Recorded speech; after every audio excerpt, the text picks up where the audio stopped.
అలాగే ఈ సమయంలో మరి ఈనాటి వాక్య సందేశం కొరకు అలాగే ఈ యొక్క అభిషేకానికి పిలువబడినటువంటి దైవజనులు అన్నయ్య గారికి, డేవిడ్ ఫ్రాన్స్ అన్నయ్య గారికి వందనాలు. అలాగే కూడినటువంటి దైవజనులందరికీ కూడా పేరు పేరున వందనాలు.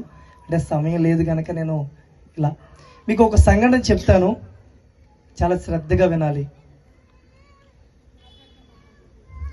ఒకరోజు ఒక నడి రోడ్డు మీద, ఒక హైవే లాంటి, ఒక బైపాస్ రోడ్ లాంటి దాని మీద చాలా వాహనాలు వెళ్ళిపోతున్నాయి. ఈలోపు ఆ రోడ్డుకి మధ్యలో ఒక కుక్క గాయపడి రక్తపు మడుగులో పడింది, గిలగిల కొట్టుకుంటుంది. చాలా మంది ఆ పక్కని చూసుకుంటూ వెళ్ళిపోతున్నారు. కనీసం ఎవరు దాని దగ్గరికి వెళ్ళి ఏమైందో అని చూసే వాళ్ళు ఎవరు లేరు.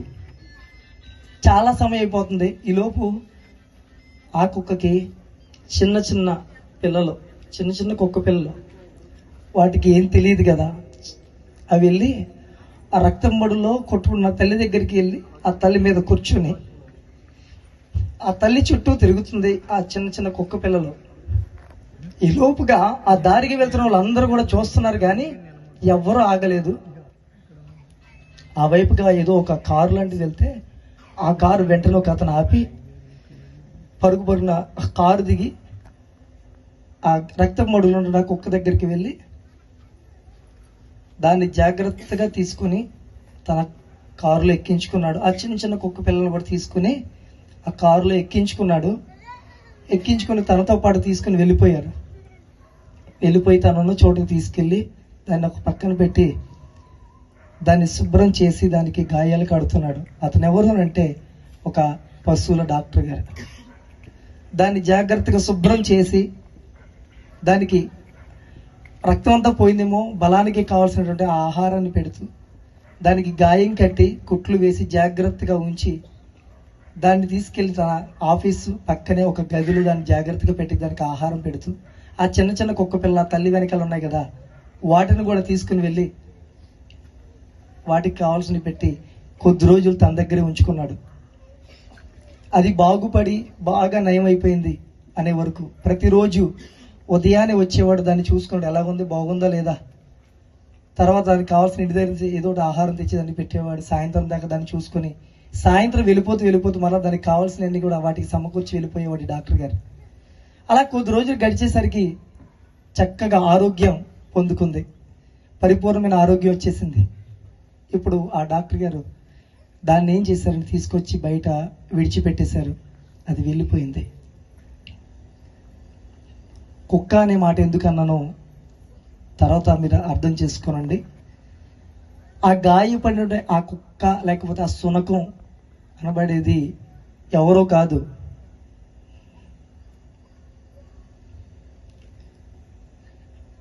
నా తల్లి.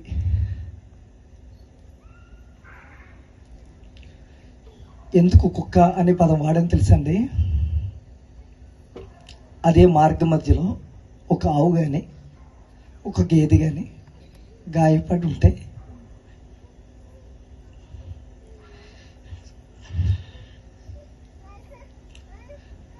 దాన్ని తీసుకుని వెళ్ళడానికి చాలామంది ఇష్టపడతారు. ఎందుకంటే దాని ద్వారా ఉపయోగం ఉంది కాబట్టి.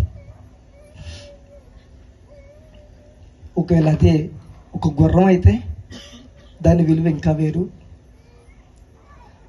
కానీ అనాథగా ఒక వీధి కుక్కకి విలువ ఉండదు.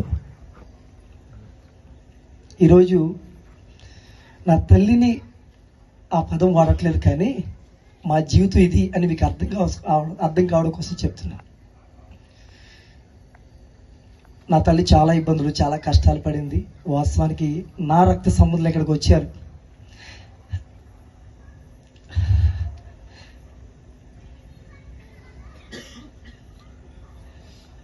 వాళ్ళందరికీ ఇప్పటికీ అర్థం కాని ఒక సమస్య, ఒక పరిస్థితి ఏంటంటే, ఏంటి వీడి జీవితం, మాట్లాడితే దేవుడు దేవుడు అంటారు. కనీసం ఏదైనా ఇంపార్టెంట్ పెళ్ళి కానీ ఏదైనా చెప్పినవి త్వరగా రారు వీళ్ళు. ఒకవేళ పొరపాటున ఏదైనా ఆధారం పెట్టుకుంటే రారు. దేవుడు దేవుడు అంటే మేము నమ్ముకోవట్లేదు దేవుణ్ణి, వీళ్ళే నమ్ముతున్నారు దేవుణ్ణి. మరీ అంతలాగా ఉండిపోవాలని ఒక ప్రశ్న పాపం వాళ్ళ బాధ కలుగుతుంటుంది. ఎందుకంటే నా రక్త సంబంధులు కాబట్టి నేను ఉండాలని కోరుకుంటాను. కానీ వాళ్ళు ఎవరికి తెలియదు, ఎందుకంటే వాళ్ళు చిన్నవాళ్ళు. కానీ నా తల్లి తన జీవితంలో పడిన ప్రతి కష్టం కదలకదలగా నాకు చిన్నతనం నుంచి చెబుతూ ఉండేది. ఆ విషయాలు నా తల్లి మర్చిపోయింది, కానీ నేను మర్చిపోలేదు.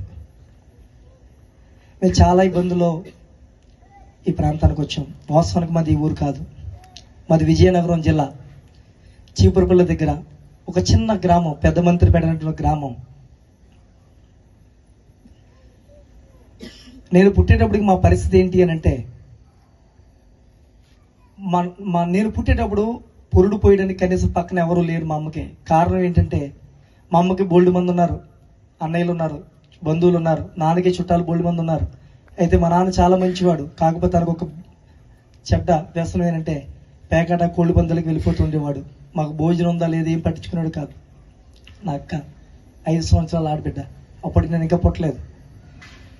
ఎవరైనా భోజనం సమయంలో ఇంటి పక్క నుంచి వస్తే ఆ శబ్దం విని మా అక్క అనేది, అది మా అక్క ఏం చేసేదంటే ఆ కుండలో నీళ్లు కంచెలో ఇలా తిప్పి ఉత్తుదే ఆ కంచె నీళ్ళు అలాగ ఉంపేదట. ఎందుకనంటే మీ ఈరోజు అన్నం లేదని చెప్తే బాగోదని. ఆ 5 సంవత్సరాల ఆడపిల్ల అడిగేసరికి, భోంచేసామమ్మా రాము, ఏం చేస్తున్నావు అంటే, ఇప్పుడే తిన్నాను చిన్నానా అని చెప్పేదట. అది మా జీవితం. నేను మా జీవిత సాక్ష్యం అంతా చెప్పలేను, కానీ ఒక ముఖ్యమైన 2-3 సందర్భాలు మీకు చెప్పాలని. నేను పుట్టినప్పుడు మంత్రస్థానాలు ఎవరు లేరు. కారణం ఏంటంటే, నాన్నగారికి ఉన్న అలవాట్లను బట్టి తరచుగా మేము తినడానికి కూడా ఇబ్బంది లేని